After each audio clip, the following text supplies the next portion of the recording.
ممنون. راستی احمد فردا میاد بیرون. شنیدم مهدی قلی خان اینجا رو ساخته. درست شنیدی. مهدی قلی خان پدرجد منه، متولد 1250. خبر جعفر، چطوری تو؟ چه خبر ناصر؟ ما هم خوبیم، دلمون تنگ شده بودا.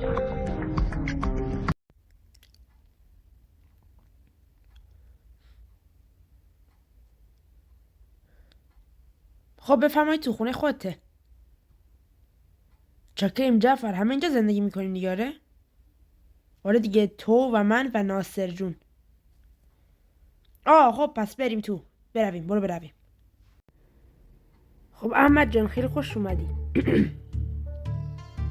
قربون داشت. راستی تو هنوز این خونه رو داری؟ آره دیگه، این خونه مال مهدی قلی خان پدرجد منه که الان 23 سال مرده. خدا بیامرزتش. داشت این ورا همومی جایی نیست؟ چرا داریم، خوبش هم داریم. خب کجاست آدرسش؟ ببین این کوچه رو میری بیرون، خب مستقیم دست چپ.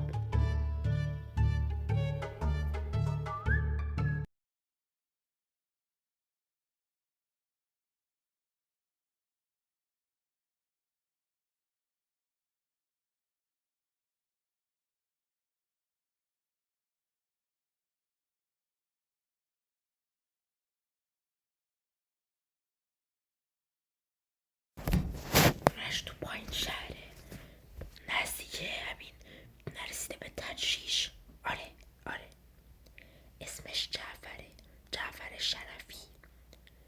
یه دوتا دوست دیگه هم داره، اسم اونا رو نمیدونیم، حالا براتون در میارم اسم اونا رو.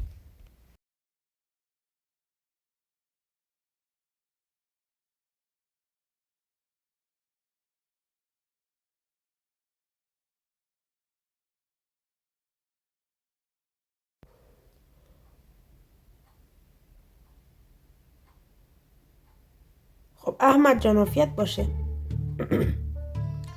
سلامت باشی. فقط یه جعفر، یه خبر ترسناک برات دارم. یا حضرت عباس، چی شده؟ تو همون که بودم 2 نفر راجع به تو صحبت میکنن. خیلی ترسناک بود چهرهشون. یا ابوالفضل، چه شکلی بودن؟ یکیشون سیبیل داشت، سیبیل دست موتوری. اون یکی رو ندیدم. خب وایسا، ما این مشخصات رو تو محل ندیدیم. بذار ببینم الان منزل آقای شرفی، بفرمایید. من میخوام با خودشون صحبت کنم، لطفاً گوشی رو بدید دست خودشون. گوشی خدمتتون باشه. بیا، با تو کار داره. الو بفرمایید، جعفر هستم. سلام آقا جعفر. سلام، بفرمایید امرتون رو. یه زحمتی براتون داشتم. چه زحمتی؟ من یه کاری میخواستم انجام بدم و تنهایی نمیشه، میخوام شما کمکم کنید. چه کاری؟ اینجا نمیشه خدمتتون عرض کنم، فردا بیاین املاک من میگم بهتون. باشه چشم.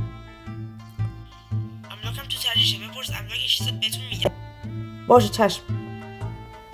چی گفت؟ گفت که بیا تجریش کارت دارم. پس فردا با هم میریم. نه شما نمیخواد بیاید، من خودم میرم، نیازی نیست. باشه پس فردا تو برو خبرشو به ما هم بده. بخوابیم دیگه، فردا کلی کار داریم آجی. یا خدا. خب کار چیه؟ الو ای پر پدر 23 خورده سال اینجا نبوده، این ببینیم چی شده است. سلام آقای سیروس شیرزاد. ایشون الان تشریف ندارد، کاری دارید به خودم بگید.